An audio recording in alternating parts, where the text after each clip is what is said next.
2023년 8월 5일 위험점검 시작하도록 하겠습니다. 이번 주부터는 한 구절씩 적어드릴게요. 이게 아마 방향성을 말하는 거라서 이 방향으로 조금 더 세심하게 정보를 취합해서 주에 1회 정도 방향성이랑 위험사항을 체크한다. 이렇게 봐주시면 될 것 같고요. 이번 주는 하나씩 가겠습니다. 위험 자체는 만연했으나 이미 주가에 반영되는 시점을 기다리면 짧으면 6개월, 길면 1년 이렇게 보시면 되고요. 실제로 요거가 정부의 대응에 따라서 2년까지도 늘어질 수 있고요. 늘어지면 늘어질수록 시장의 리스크는 높아진다. 이렇게 봐주시면 될 것 같습니다. 매주 이 문구는 다르게 가져갈 거고요. 지금 이 시점에서 처음 시작하는 거기 때문에 6개월에서 1년 그렇게 보시면 될 것 같습니다. 자, 신용위험과 한기기업, 그다음에 금융기업 위험 이 세 개가 그냥 쌍으로 이제 돌 거예요. 그러니까 2008년도 위험하고 똑같죠. 그래서 뭐가 터질지 모르겠지만 상호 연관관계가 있으면서 터질 겁니다. 건설업에 지금 프로젝트 파이낸싱과 연결될 수도 있고요. 그다음에 금융권에서 뭐 경 나오는 게 569억의 부실 대출 같은 그런 건들. 그다음에 신용위험이라는 거는 국가 부도와 맞먹는 그러니까 원달러 환율의 상승과 연결되는 거고요. 이거는 일본의 금리 인상 3번이죠. 그거랑 연결될 수 있습니다. 미국 중소형은행이 대출한 데는 프로젝트 파이낸싱인데 이것도 위험한 요인입니다. 그다음에 리세션은 같이 오는 거예요. 1번, 2번은 다른 게 아닙니다. 한꺼번에 오는 겁니다. 경기 침체가 오기 때문에 이 리세션이 오기 때문에 신용 위험이 불거지는 거고요. 고금리이기 때문에 이걸 통해서 인플레이션을 잡아족치고 넘어갑니다. 그리고 짧게는 6개월, 길면 1년 정도의 충격파를 맞고 움직인다. 그렇게 봐주시면 될 것 같고요. 그다음에 부동산, 중국하고 미국인데 중국이 그런 사이클로 가고 있습니다. 미국은 부동산이 있지만 그래도 애플이 이 마진율이 높거든요. 그렇게 생각하시면서 시장 대응해 주시면 될 것 같습니다. 시트는 이제 점점 줄어갈 거예요. 왜냐하면 위험이 딱 모이고 있어요. 자, CDS는 그대로인데 원달러율이 튀었습니다. 이게 더 위험한 거고요. 지금 전체적으로는 덴마크만 비교해 볼까요? 덴마크, 여기 덴마크가 없네요. 독일만 비교하면 14.46, 14.85. 1주간만 봤을 때는 크게 무리가 없습니다. 재정적으로 독일의 문제성은 거의 없다라고 보시면 되고요. 미국만 조금 소폭 상승했는데 애플의 주가의 흐름에 따라서 크게 영향을 미칠 거다. 그렇게 봐주시면 됩니다. 자, 한계 기업입니다. 여기만 보시면 한계 기업 속출이고 부실화가 우려가 커지는데 3천 개라고 합니다. 부실 터지면 어떠냐. 그다음에 이게 구조 순익을 만들었는데 새롭게 22조가 늘었어요. 그러면 새롭게 22조라니까 더 캐파가 큰데 그중에 25조란 거죠. 네, 서서히 늘어나면서 이게 꽝 터진다. 그렇게 보시면 되고요. 안 터지게 하는 역할이 하느니기 때문에 하느니 100조를 내가 빌려줄게. 은행한테 100조를 빌려주면 승수가 제대로 터져버리면 추가로 더 강력한 돈이 된다. 그렇게 생각하시면 됩니다.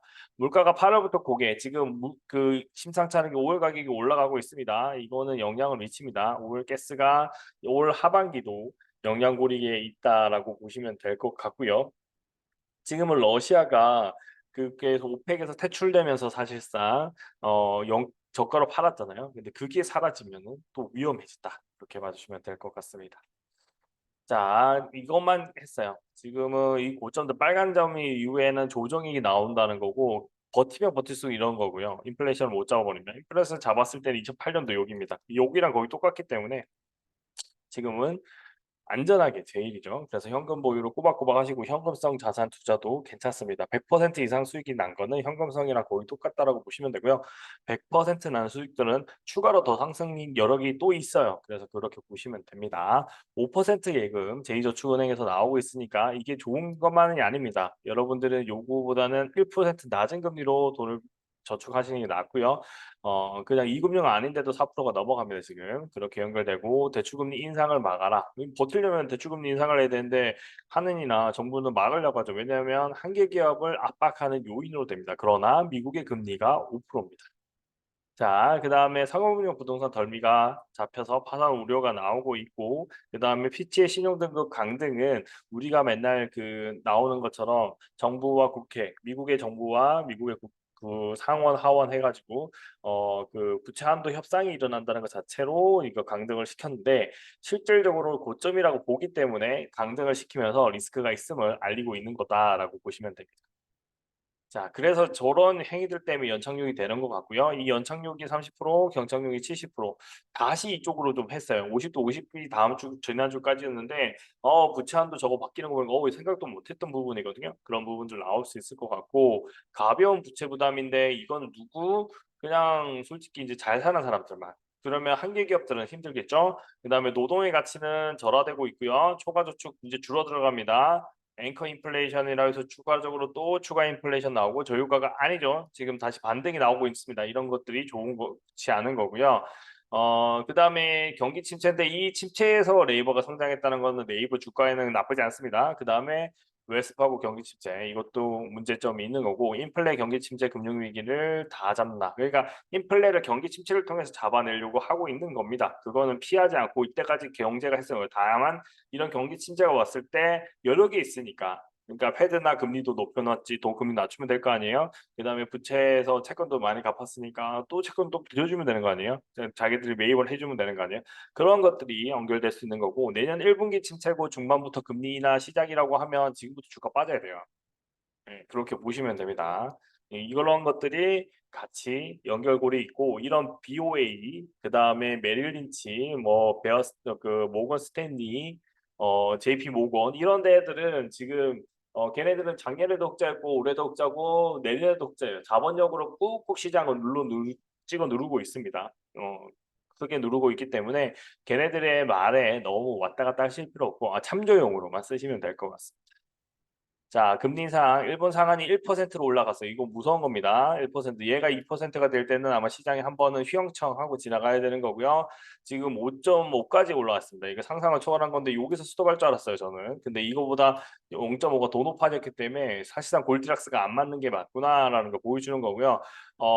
미국의 일본의 은행 총재가 이게 그 엔화를 가치를 꾹 눌렀는데 바로 치솟아 올라 버렸어요.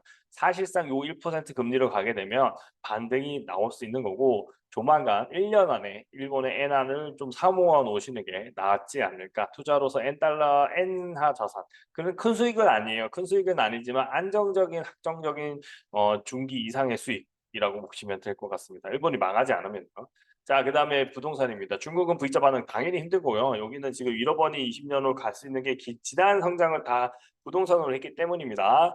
그래서 요게 제일 문제는 뭐냐면 한 채 사면 다른 한 채 공짜. 이거는 진짜 위험한 겁니다. 이거 생각하시면서 시장 대응해 주시고 그다음에 저도 인제 이 뉴스를 보는 순간 인제 항상 테크로만 투자를 하고 있었는데 10만 원 단위 이하로 떨궈서 아마 대응할 것 같습니다. 자, 그다음에 그 300만 원일 때 10만 원인 거예요. 저는 3%죠. 5% 이내로만 투자를 할 겁니다. ETF 투자는 지금 300만 원대로 움직이고 있습니다. 그다음에 해외 부동산 투자 부실인데 뉴욕 빌딩 그다음에 주택 매입 1 년새 급락 그다음에 미국에서 일본으로 투자를 하고 있다는 거 이런 부분들이 일본은 지금 호황으로 가고 있는데 전체적인 이제 잃어버린 20년 지나서 돈 푸는 거의 효과가 이제 드러나고 있고 인플레가 나타날 것 같은데 미국은 이제 그 인플레가 나왔던 그게 이제 사라지고 힘들어지는 구간으로 들어갈 것 같거든요. 그게 시장에서 얘기를 하고 있구나라고 보시면 될 것 같습니다. 오늘 위험도 여기까지 살펴봤고요. 전체적으로 한번 맨 앞으로 가서 보겠습니다. 시장 위험 이거는 여기서 바뀔 건 없는 거고요. 이번에 부채 리스크도 실제로 뭐냐면은 신용 위험입니다, 이게. 신용 등급이 떨어져 가지고 주가가 떨어지는 거는 신용 위험, 미국의 신용의 가치가 떨어진 거다라고 보시면 될 것 같고요. 이런 부분들을 우리가 좀 생각을 못 했죠. 한동안 잘 안 바뀌었다니까 12년 만에 바뀌었다고 하더라고요. 그러니까 그런 것들이 이제 하나씩 하나씩 나오거든요. 일본의 금리 인상도 거의 몇 년 만에 올라가는 거잖아요. 그러니까 그런 부분들이 시장에서 큰 이슈가 될 거다. 이렇게 보시면서 시장 대응해 주시면 될 것 같습니다. 오늘 영상 여기까지 하고요. 다음 주에도 위험 이거 네 가지에서 추가적으로 나오는 위험들은 없을 것 같아요. 있으면은 큰일 나는 거고요. 전쟁이나 뭐 또 다른 이슈가 터지는 거니까. 그게 아니라면 지금 이슈로 시장 대응을 하도록 하겠습니다. 네. 주말 잘 보내세요.